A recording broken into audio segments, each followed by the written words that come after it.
Good morning. It's good to see you all in the house of the Lord this morning. Good to be here. Good to be with you. Let's go back to Luke, if you will, chapter 22. I know we're getting on close to just a couple of weeks away from Easter. It's worked out good. I think we started Luke and we got there right around Christmas time with Jesus. I think when we got into Luke, it's been a little over a year ago, and then we're getting close to the end where the crucifixion. It's just all worked out pretty good. Luke 22, Adam's not in here. I'd like to say I thank him for last Sunday. I thought he did excellent. Appreciate him doing that last week for your Sunday. And I don't know if Daddy's going to do next Sunday or Easter. He normally does Easter, so anyway, he's going to pick up. I'm going to try to get to a certain point and then let him do actual Easter. But in Luke 22, last time I talked, we talked about, we had the Lord's Supper, and I put 12 chairs up here and tried to explain to you some things about the Last Supper, what Jesus was doing. Judas betrayed him during that supper and leaves. Now, I don't know. I've been asked the question, at what point did Judas leave? And it's kind of hard to pinpoint to me exactly what events took place before Judas left. It's just hard to say. Where we're going to pick up at this morning, it's possible. It's possible that Judas had already left by this point, but I really can't answer that. But I'm going to pick up in Luke 22:31. I've told you a lot of times that some of the last things that people ever tell you are very important. And I realize that everything Jesus had to say was important. But Jesus has waited till the day something was going to happen to tell him what was going to happen. I mean, he's waited to the day. Now, that don't mean he didn't know it 3 years earlier. If you know something 3 or 4 hours in advance, then why come you couldn't know it 30, 40 years in advance if you know it's going to happen the way it's going to happen? You know, John 13 through 18 right there,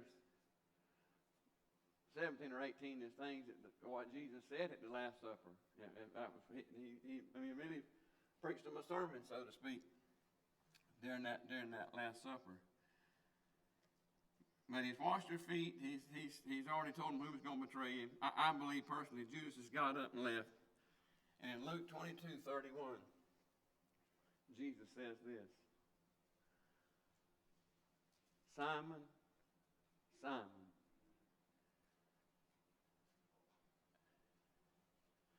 behold, Satan hath desired to have you, that he may sift you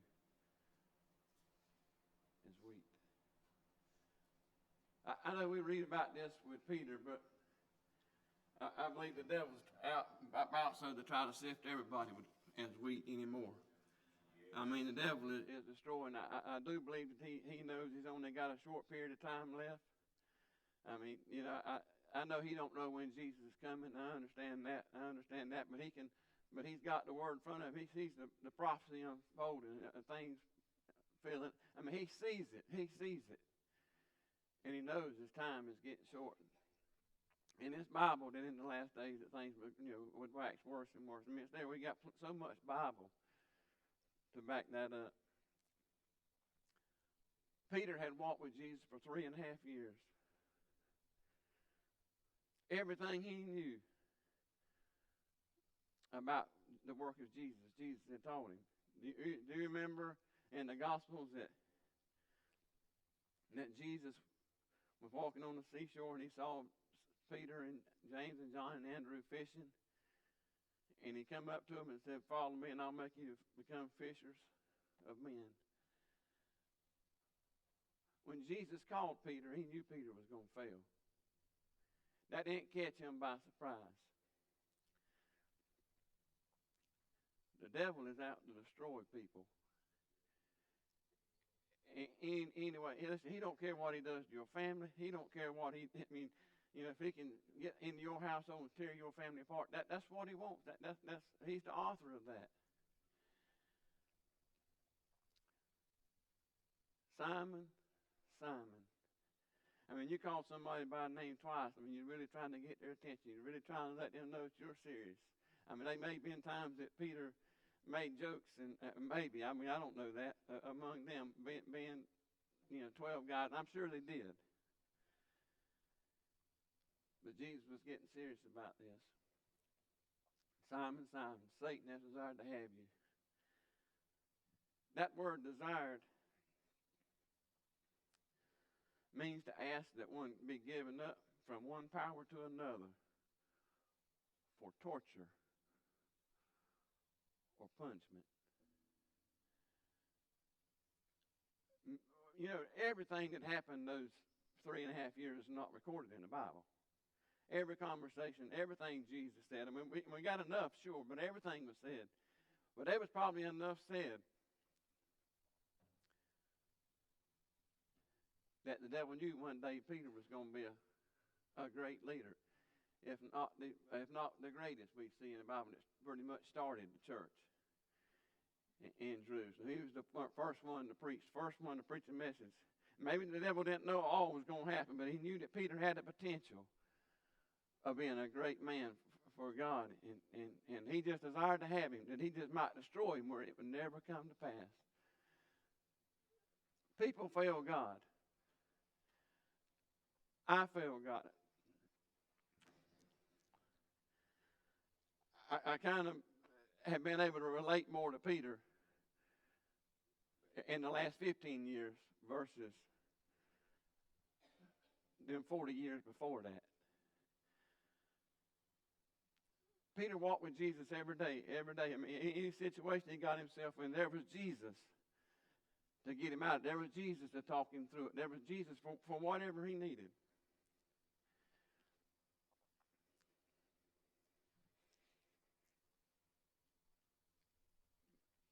When he walked with Jesus, I mean, anything happened. I mean, he was there. I mean, Jesus was there. But he had taught Peter things for 3.5 years. When you raise, I mean, let me use me example. Raise somebody in church. Church has changed a lot. I'm 54. Church has changed a lot in my lifetime. I can't even explain how much it's changed. But I might not have been raised exactly maybe the way the Bible maybe teach it. I mean, I was raised that you could, Mr. Larry, that you could live above sin. You could walk in this life without sin. I mean, Daddy's sitting right there. I mean, I'm just telling you. I'm saying he said it, but I heard it. I've heard people stand up and say they couldn't remember the last time they'd sinned. I've heard people say, Preacher David, they couldn't sin if they wanted to. And you sitting where I'm at today is foolish. But when you raise a youngin to believe that, you can teach it. At least they say you give a youngin to a Catholic church and raise to us 12 years old, he'll die Catholic. Now, I realize there's exceptions. What you say? 7? I thought I'd heard 12. He said 7. It may be. And I'm sure that's the general. I'm sure. I mean, God can save anybody. I understand that. But I'm just telling you, what you learn as an early Christian is important. What people teach you is important. And we need to make sure what we hear is what God says and not what people say. People will lead you wrong. People will lead you astray. Jesus had been there for Peter throughout the whole time. He was with Jesus in the flesh. And Jesus said, Simon, Simon, Satan hath desired to have you, that he may sift you as wheat. Verse 32. And I'm going to go stay in this chapter, I think. But I have prayed for thee, that thy faith fail not. He didn't say, Peter, you wouldn't go through some tough times. He didn't say that. He didn't say that you and I weren't go through tough or difficult times. But he says, I have prayed for thee, thy faith fail not, and when thou art converted, strengthen thy brethren. I mean, they're sitting at the Last Supper, something people's talked about for 2,000, a supper that people have talked about for 2,000 years. I mean, he's sitting there, he's eating this. No doubt, spiritually, he was on a spiritual, high mountain, let's say, spiritually. I'm sure at this point. Verse 33. Peter, in the heat of the moment, and he said to him, Lord, I'm ready. Lord, I'm ready to go with thee both into prison and to death.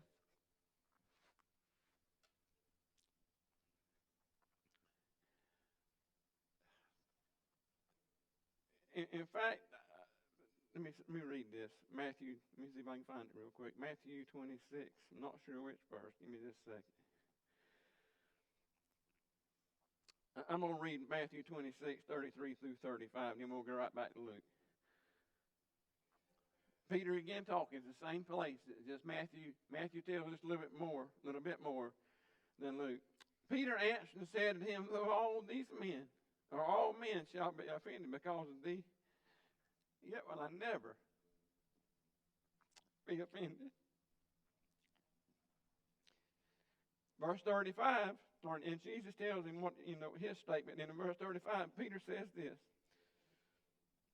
Peter said to him, though I should die with thee,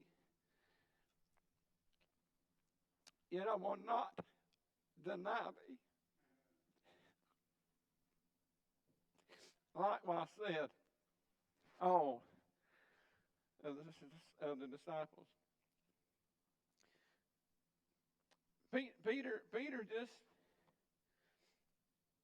again, it's easy to get in church and hear and tell you what I would or wouldn't do. That's easy. But when you're put to the test, Peter didn't know what was coming. He's had Jesus with him every day for three and a half years. He didn't know Jesus was leaving. He didn't know he was going away. He didn't know those things. And he began to say what he would or wouldn't do. I've told you this. I'm going to tell you again. There's 2 times in your life that I advise you to never make promises to God. That's when you're on the mountaintop like Peter was here, or that's when you're in the valley slow and you promise God if He'll get you out, you'll do something because you won't live up to it. That's 2 times in your life. Don't ever make promises to God because you'll fail. Peter, in the midst of all those disciples, listen, you got to realize they had just added, if you look up 2 or 3 verses, they just had strife among them who was going to be the greatest. Peter was bad for opening his mouth and saying things. If you study his life, I mean, it's constantly opening his mouth for something. And he had to open it here because he wanted to be greater than anybody else.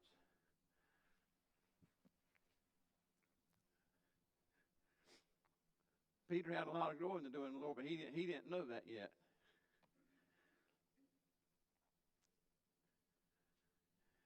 And he said to him, Lord, I am ready.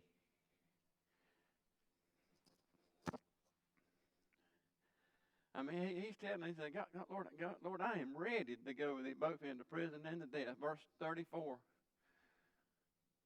Jesus talking again, and he said, I tell thee, Peter, the cock shall not crow this day, for thou shalt thrice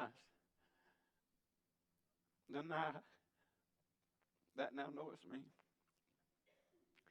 If you read the whole thing about the supper, they go out around dark and walk to the Garden of Gethsemane. This happens just before they leave to go to Gethsemane. So this is, let me just give you an idea. Let's just say around 5, 6 o'clock in the afternoon. Just to give you an idea.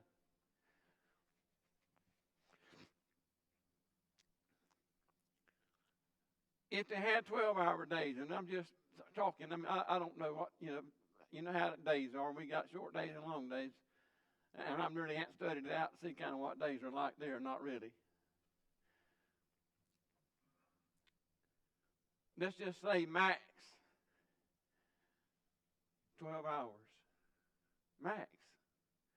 It's probably a lot less than that, but we'll give him the benefit of the doubt and give him a little longer time.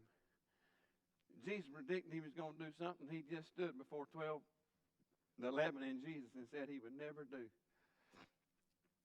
I mean, he even used the very word. And Matthew would have been there. You remember what Luke's writing as a reporter. If you remember that, I done that early on, told you. And they used a different word, but no doubt Matthew being there, I'm sure the word was deny, is all I'm trying to say. The very word, the very thing that Peter did, it was the very word that he used.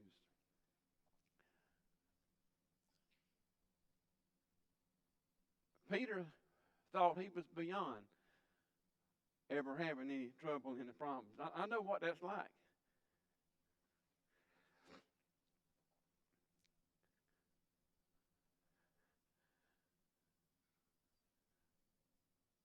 But Peter was going to face a test like he'd never faced before. 35. No, let me skip down. Let's go down a few verses.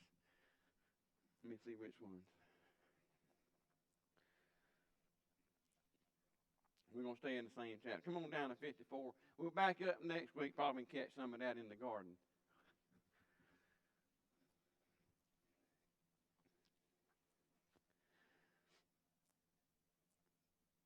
So, I'm not going to do the garden because I'll do that next week, Lord willing. I want to finish up Peter. While we're on Peter, I want to finish that up. So they walk when Jesus tells Peter those things, they leave and they go to the Garden of Gethsemane. That's where Jesus prays, and we'll cover that next week. At the end, it's the same day now. This was 6 o'clock. Now we're in the early morning hours. I can't tell you what time, but early morning hours. Jesus and Peter and James and John, the disciples, they're in the garden. Judas comes and betrays him with a kiss and identifies who Jesus is.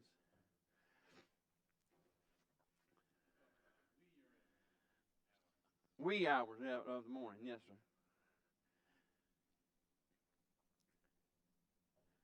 They come to arrest Jesus. Peter's there. In the heat of the moment, he grabs a sword, he cuts off an ear. In that moment, Peter seemed sincere that he was willing to die for him, just like he said a few hours before that. And Jesus tells him to put his sword away, and he reaches down and he grabs the ear and he puts it back on the man. And Jesus said, let them go, more or less. And that's when it comes to this point. Then took they him and led him and brought him into the high priest's house. And Peter followed afar off.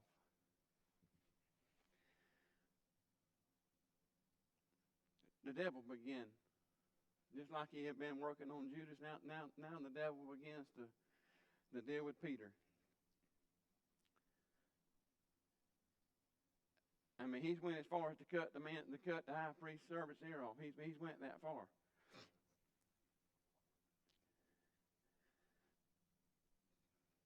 But now they've arrested Jesus. However they arrested in those days, and led him away. Peter said he wouldn't leave him, but now he's following him afar off.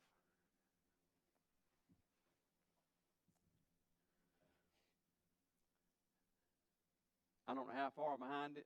I do know later in this text we'll see We'll see where Peter and Jesus was close enough to see one another. I can't tell you that's where they're at right now, but we'll see it in a minute. That he was close enough to see him.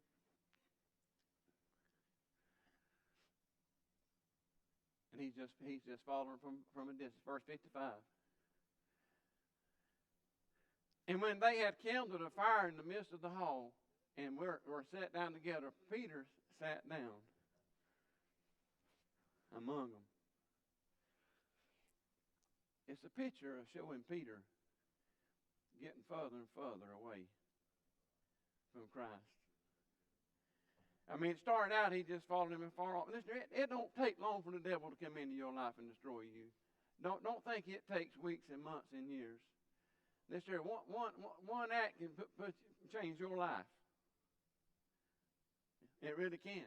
One act can change your life.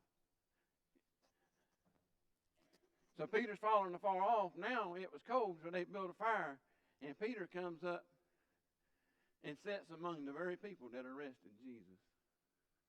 That's who he's with. Something to do with something to do with there in that court. They had a fire built, and he just goes up and he just sat down among them. It's so easy in this life to catch ourselves. One minute we're really on this side, and then I don't say the next minute as in 1 minute. You know, next thing you know, we're following Jesus afar. Next thing you know, we're sitting down with the very enemy that we were against yesterday, or last week, or last month, or last year. And the devil is working his way into Peter's life.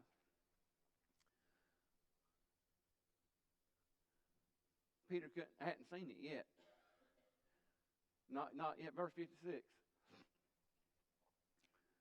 But a certain maid beheld him as he sat by the fire, and earnestly looked upon him and said, "This man was also with him."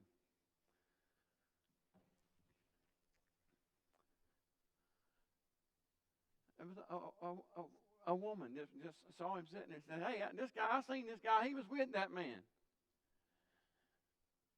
57. And he denied him, said, "Woman, I know him not." I want you to get in mind, this is ours. This was ours. This was from 6 or 7 o'clock last night to way before day this morning. 4 or 5 hours probably tops. Because they'd have had him, when the courts opened at 6, 7 o'clock, they'd have had him in the Roman courts by the time they opened. So they had to try him at night and get done with that. He had to go to Pilate, he had to go to Herod. So it's early still. They had to do all that, a lot of that before the courts really truly opened legally. The Roman courts. So this has just been from 6 o'clock, possibly before midnight or by midnight. I mean, just a few hours. And he denied him.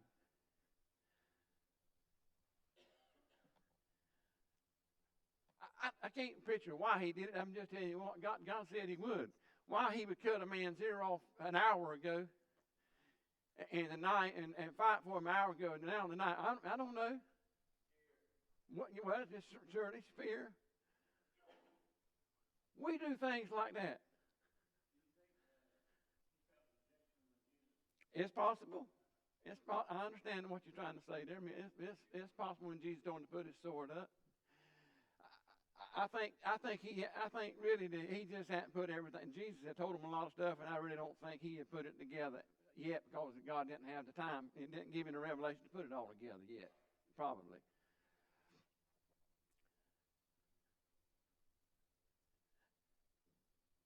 It'd be no different me standing up here and telling you one thing right now, and before dark today, I go do this very thing I told you I weren't going to do.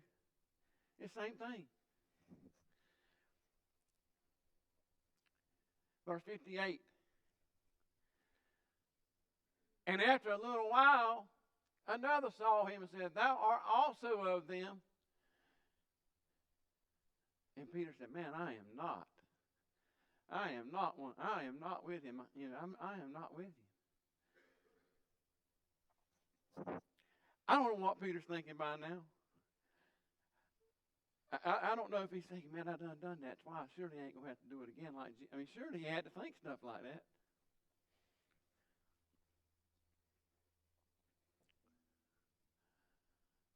Verse 59. And about the space of 1 hour, another confidently affirmed, saying, of a truth, this fellow also was with him, for he is a Galilean.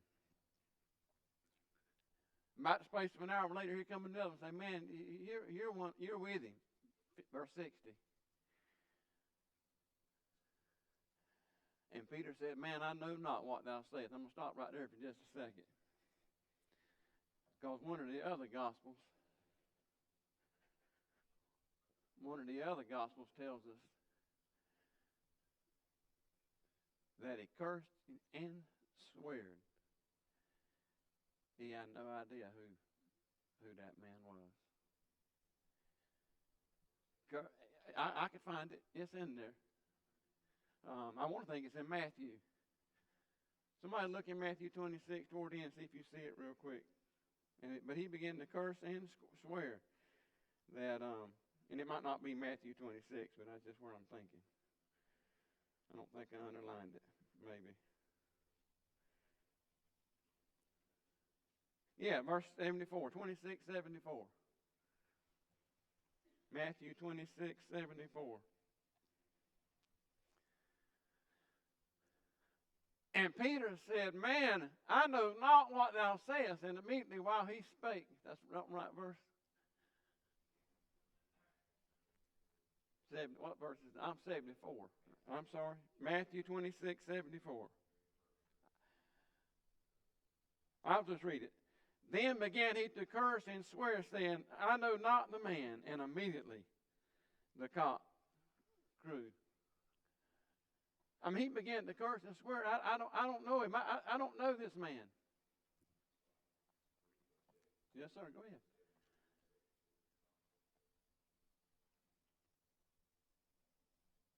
Yeah, I know what 73 and 74, but I probably felt like I'd already covered the 70. And I'll just read both of them, 73 and 74.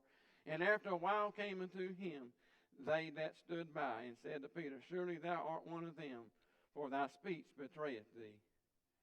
Then began he to curse and swear, saying, I know not the man. And the cock crew immediately. Now, if we go back to Luke, let me get back over there. When we go back to Luke and see which verse we are, I think was it 60? Yeah, verse 61. Go back to Luke 22:61. Luke 22:61. After that happened, I don't know how close they were, but it says here, and the Lord turned and looked upon Peter. They're not making this any better. Because you do something, but you don't think God knows, or you do something behind somebody else's back. Not saying that ain't bad, but it's almost a lot worse if you stand there looking at the person. You grasp what that's saying there. It ain't like Jesus was in this room and Peter was in that one, and he didn't think Jesus would ever find out what he did. He did it with Jesus looking at him.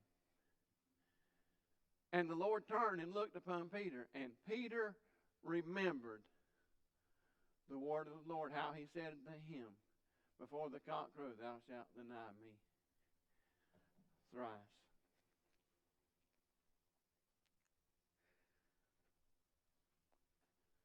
Peter was probably young in his relationship with Christ those 3.5 years compared to what he would do later. But he knew just enough about Jesus to feel like he was right back where I was at when I said in the beginning. He thought he could live, probably no doubt, thought he could live without doing anything wrong.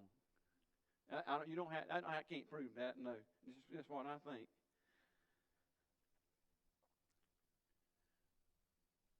But after this verse, it says that he went out and wept bitterly. It's no secret to y'all that I went through drug addiction. What can I say? I mean, it's behind me. Coming up here in a week or so, it'll be 16 years. Coming April the 23rd, I think. That's soon.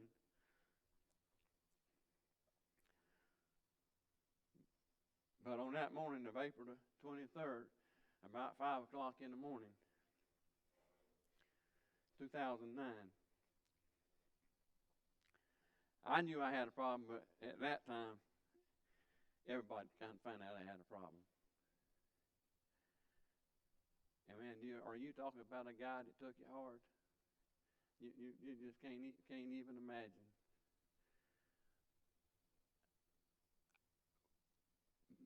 I was older by then. Don't misunderstand me. I was older by then. But I couldn't believe I let myself get where I was at. I mean, I wept bitterly. I couldn't believe I let me get. I thought I was above it. Just to put it bluntly. If you'd have made a list, Jerry, of stuff from the ceiling to the floor, that'd have been on the bottom one.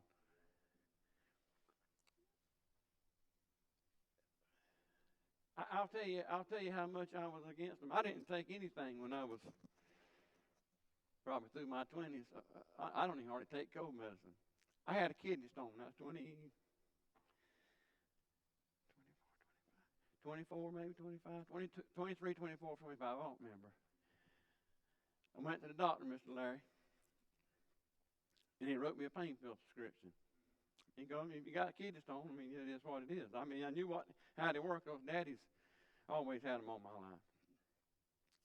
He wrote that prescription. I come home and I got on my couch, and I began to pray.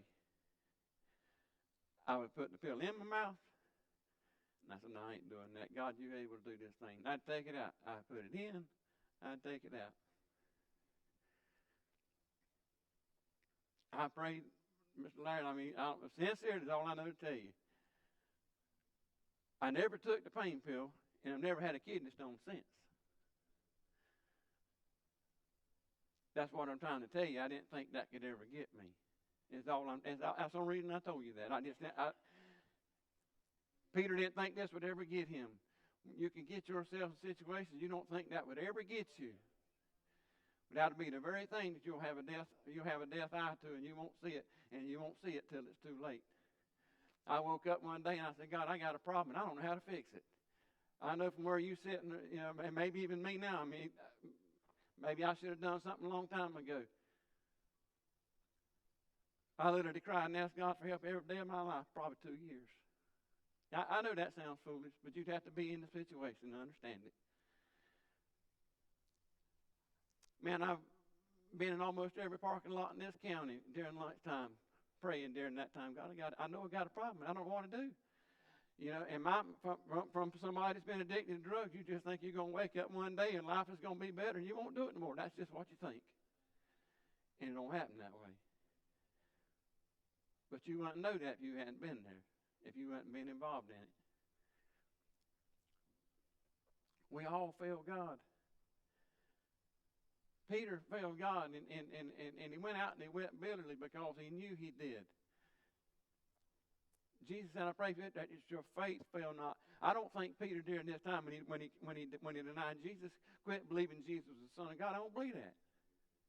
You might, and it's okay if you do. I don't believe that. That was his faith. He never gave up on Jesus, who Jesus was. Now, he didn't know how to handle the situation, sure. I understand. But that's why he went out and wept bitterly. Listen here, if you fall, I was raising this thing, man, you had one shot. When you missed that, it's over. That's just the way I was raised. I ain't making this stuff up. I ain't making this stuff up. I mean, it's true. And I got friends that's my age that ain't in church today. Now, I mean, that's got a lot to do with it. They don't think they can live good enough. I mean, it's true. But I want people to know that this here, and the word of grace, I was grown and nearly married before I ever heard the word. That I can remember. And that tells you anything. If it was a word you heard all the time, you'd remember it. Now, I can tell you about the do's and the don'ts. Tell you plenty of them. the rest of the service this morning. But Peter never quit believing who Jesus was. And what Jesus had come for. I don't believe that. He went out and went better. Listen here, if a man is truly sorry for his sin, whatever, I don't care what it is, you name it, he'll weep bitterly over it. I've heard people say they got mad with God and this and that. I don't buy they was ever saved. Me personally. The Bible teaches us plainly if we commit sin, he'll chastise us. He'll chastise you until he gets your attention and gets you back where they want to be. For 2 years, let me say this, I'm trying to quit. I went to a Bible institute, and they taught chastisement. I learned so much stuff, it was just unreal. I just learned so much. And I've told my wife this, she don't, I'm going to tell you two things. If I had not went to Langston Bible Institute, if I had not went, for today, when I went through drug addiction, I'd never walked back in the doors of the church because I thought that was it. And my wife said, I don't believe that. I said, baby, I'm telling you. I am telling you. I said this to her. I said, I ain't being chastised. I said, I'm truly sorry. And I was and am. But I said, one day we're going to wake up and all this will be over. Every now and then she'd say, well, you keep saying that, you keep saying that. One day I walked in the doors of this church here.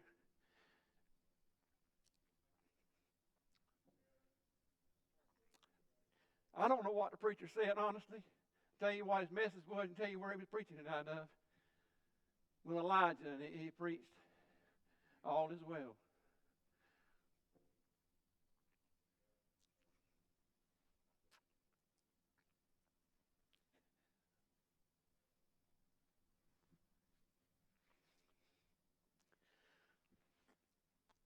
For the first time in 2 years when I left church that night,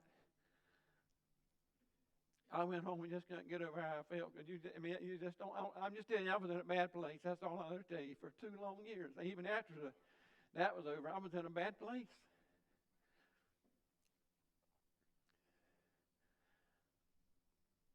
But God done a miracle. He forgave me. He chastised me. You better believe He did. You better believe it. He will you too. He won't throw you away. He won't get rid of you. Just like it says in Jeremiah, He'll take the potter and make you into a vessel of honor.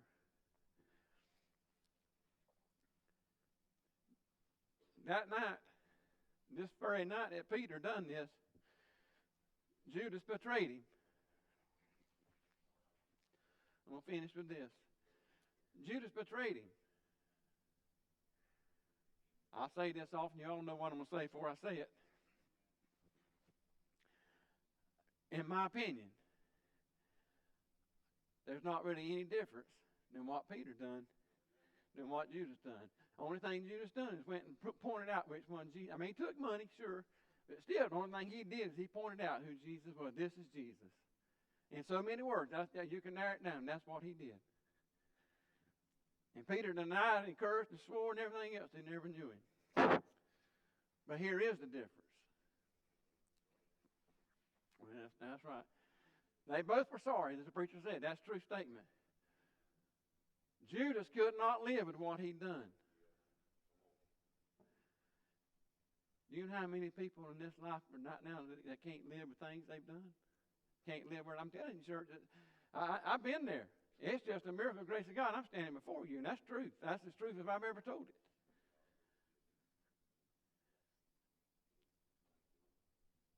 But I knew that God was working with my situation, the chastisement, but there's people that don't know that God will forgive. There's people that don't know that they can get back in a right relationship. There's people that don't know that. They truly don't. Judas thought there was nothing he could do. He went back. He tried to get the money back. Listen to you can't undo what you did yesterday. You ain't going to be able to undo the day after tomorrow what you do tomorrow. It ain't going to happen. Judas couldn't live with that. And he went out and hanged himself. and went out into eternity because he didn't know what to do with this problem, just like people everywhere. I mean, I forget how many it is now. While we in this church, how many commit suicide? In a little bit of time, I can't remember the number. But Peter, he wept bitterly. He was sorry for what he'd done. And I don't really know what he did for a day or two altogether. But when the word came that the tomb was empty, Peter ran all the way back to Jesus.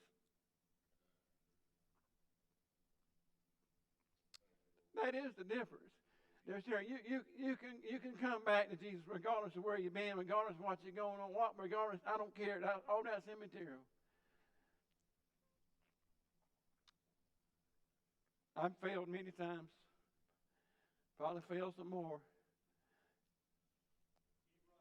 Keep running back. That's right. Keep running.